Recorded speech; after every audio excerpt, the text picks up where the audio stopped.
freaks, get coke seats, they some cannibals. Eaters. They like to geek, drink a whole bottle, wake up and repeat. She took a look.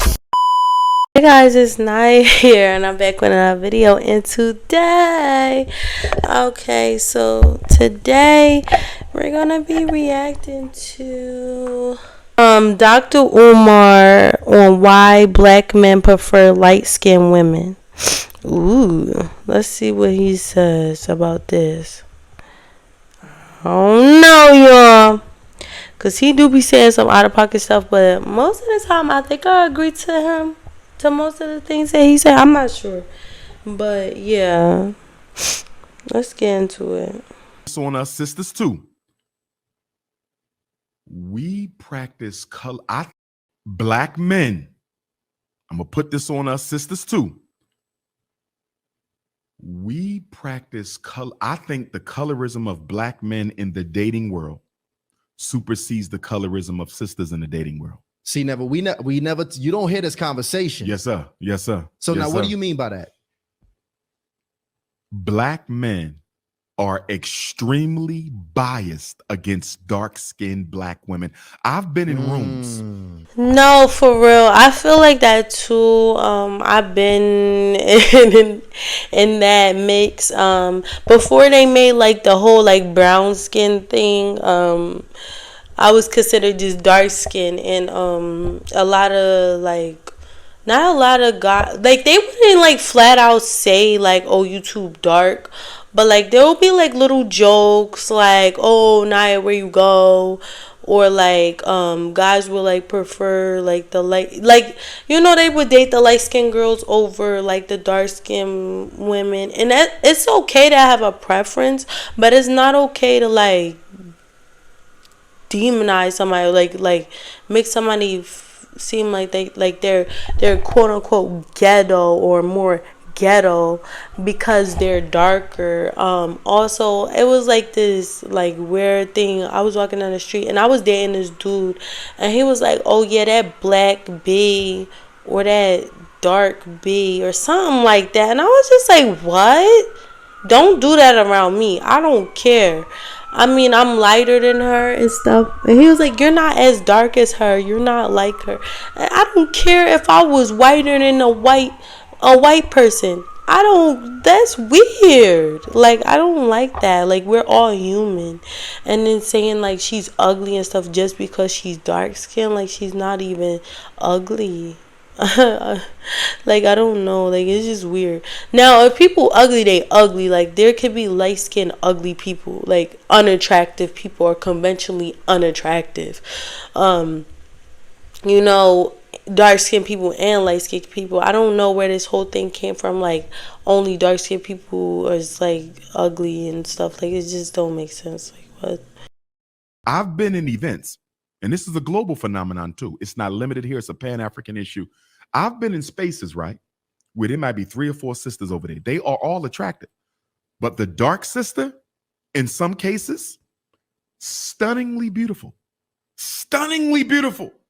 And the brother would always go to one of the lighter ones just because she was light. I've seen this repeatedly and consistently. I hear young men say they only date light skin. Look at the gangster rap community. Many of our prominent gangster rappers have at least one song where they either condemn dark-skinned women or promote light-skinned women. Jay-Z, he has a song earlier years where he says he only dates the wavy light skin. Yeah. Him being with Beyonce is not an accident. He probably would never consider a dark-skinned woman. I'm not trying to say Mr. Carter is a light-skinned supremacist, but going off of his lyrics, he may definitely qualify for one. Our dark-skinned sisters, who are just as beautiful as our browns and our yellows, are being overlooked by black men because they don't have a complexion that approximates the slave master. That's, you know, and we never really talk about, and it has permeated the black consciousness community. I'm going to put my black conscious people on blast too. And by black consciousness, I'm loosely referring to all the brothers who claim to be woke in some way or another, including scholars, elders, and youth. If you go through the conscious community, 99% of all the conscious talking heads have women who can pass a brown paper bag test. You're not going to tell me it's a pure coincidence that most of our black scholars, most of our young conscious brothers in the YouTubian world, you can't tell me it's purely coincidence that 99% of them have women who can pass the brown paper bag test. Our dark-skinned sisters are not in short supply. We are simply overlooking them. And I'll tell you this, and I'll be quiet. For a long time, I said I would only marry a dark-skinned sister because I saw how they got overlooked. And working in the schools, I saw how the chocolate girls were always the last to be approached. So I said, I'm going to marry a chocolate queen and put the chocolate women back on the map. And then I had to sit down one day. And I said, if you do that, you practicing dark skin supremacy. Most people have no idea how to plan a date that builds connection. With 100 engaging dating cards, skip the small. Sorry, man, I'm skipping his ass. Let's take the game to the next level. Click the link in the description. You may miss out on the woman you need to complete your mission here on earth because you're now saying that you have a one-track mind that will only date chocolate, but your queen may actually be of another complexion. So I had to check myself because in wanting to defend my chocolate, beautiful African queens, I almost became a chauvinist myself against light-skinned women. And I'm going to put this on black men. We got to stop worshiping skin color and disrespecting and dismissing our chocolate women. So because, you know, I mean, this is a really great conversation with you because you're a doctor of clinical psychology. And this thing really does get psychological because when I'm thinking about the women I've dated, and even some of, you know, the dark-skinned women that have gotten very vulnerable with me, all of them in their honesty have communicated challenges dealing with men, dealing with just different areas of their lives associated with that part of it. And do you find that just overall, the darker skinned women are probably dealing with more insecurity or self-worth issues at scale? Yes, the light skin supremacy that our beautiful dark skinned sisters have to put up with is an extra layer of pain they carry. But guess what? Although it is worse than what the extremely pale skinned sisters have to deal with, I would say second to the chocolate sisters' trauma around skin color is the pale skinned sisters' trauma around skin color. The super light, bright queens, they also go through a lot of trauma. It's not as much as the dark. I want to be clear about that, but they go through it. I see it in the schools. The light-skinned girl with the green eyes, they got to fight every day. Now, the dark-skinned one's going to be called ugly African booty scrap, right? Right. But the light-skinned one, she getting her face scratched out every day. They bite, you understand? Because they assuming because she's light-skinned with hazel eyes, she thinks she better when she may not. So if you exist, and that's another thing I used to go through. Like, I'm not a light bright. I'm not like, you know, but like I would get teased about like the weirdest stuff, like my edges, like the way my edges laid.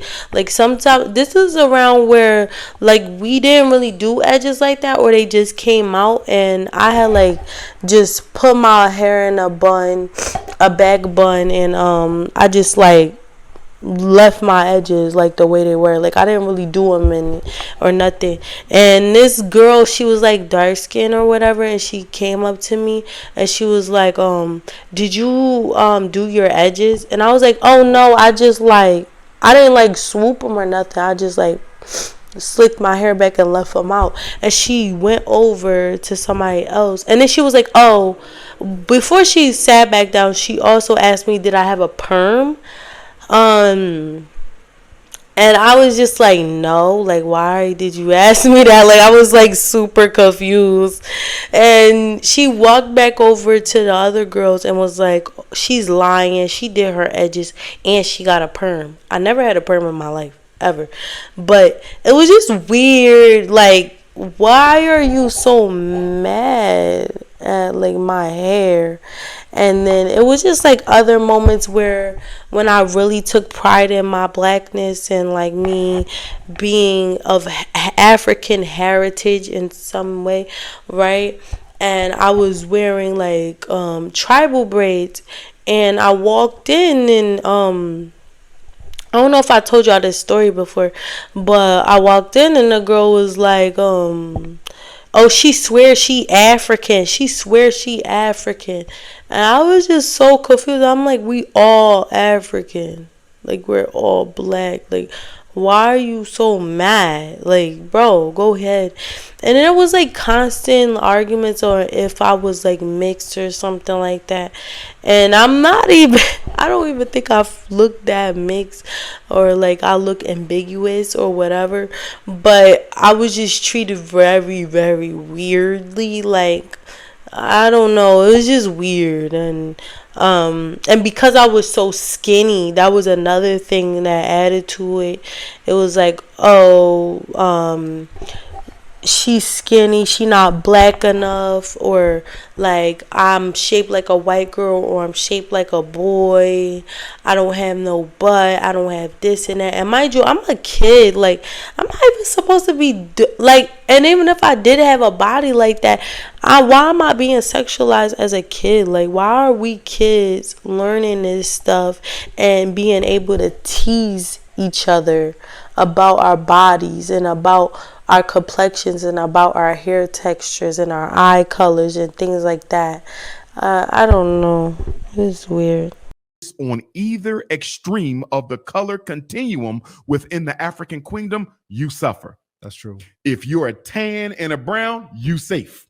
But if you are super light bright, super chocolate, you're going to suffer. But without question, the chocolates suffer way more. And I would say this too. It's another one we don't talk about. Our light-skinned brothers, very, very, very light-skinned brothers, suffer. One of my very closest friends I grew up with, he was one of these brothers. And you'll find that a lot of the very, very light-skinned brothers, because of conditioning, how they're treated growing up, a lot of them feel like they got something to prove. So you know what? A lot of them feel like they got to be the baddest. I just learned this. They got to be the gangsters. They got to be the thugs. I have my brother D1 up here. D1 is a good brother. Yes, and he is. We asked, yo, why's your hair locked up? He said, I had to get locked up because growing up, this was how I connected to my blackness. People had to know I was black by looking at my hair, my locks. So that was now the blackness is a little bit different from the masculinity, though. Yes, right. That is. So separate them out. That is. But you're saying even in terms of the masculinity, in terms of him being able to assert himself as a man, he felt, or light-skinned brothers can feel, that they are sometimes treated like they ain't got enough swag because they're light-skinned. Absolutely. I just heard this for the first time a couple months ago, and I never heard it before that, but brothers told me that. I never knew that. That people thought light-skinned guys were weaker soft. Because when I look back in middle school and high school, a lot of the bullies were light-skinned. You see what I'm saying? Yeah. So I didn't know that the light-skinned brothers felt that they were kind of viewed as soft. I never saw it. That's a running light skin. But I did hear this. Yeah. Now you're a lighter brother. I'm gonna put you on the spot. Running light skin thing, like, oh, you acting light skin. Yeah, that's a thing. That's light skin behavior. Yeah. Okay. And you get that from women and men. But that's with the colorism. Yeah, I've heard that. But what about your masculinity? Growing up, did you feel that you were viewed as softer or weaker because you were lighter? Do you feel your gangster was tested more because you were light? Not me specifically, but you've seen it. Yeah, for sure. Okay. Maybe even somebody was it's funny because it depends on who's lightest. Let me tell you when it really hit me. I don't know how long y'all been following me, but if you go back to 2016, 2017, me and the good brother Cyrus Sutton-Seti had a beef. Shout out to Cyrus Sutton-Seti. He is RBG, so I respect the brother. And I did my little rant in Detroit with my Phillies hat, my classic Seti rant.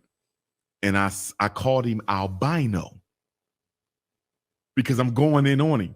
Right. I don't do light skin supremacy. My father's as light as Seti. You feel me? Yeah. So it wasn't about that. I'm just going in on him.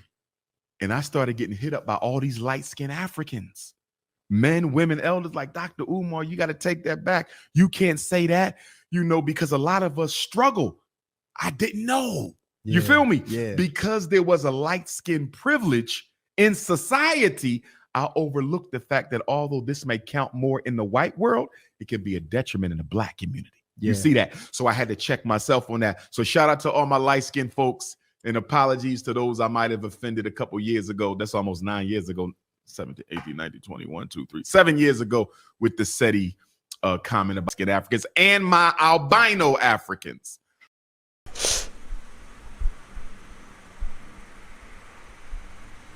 I like how he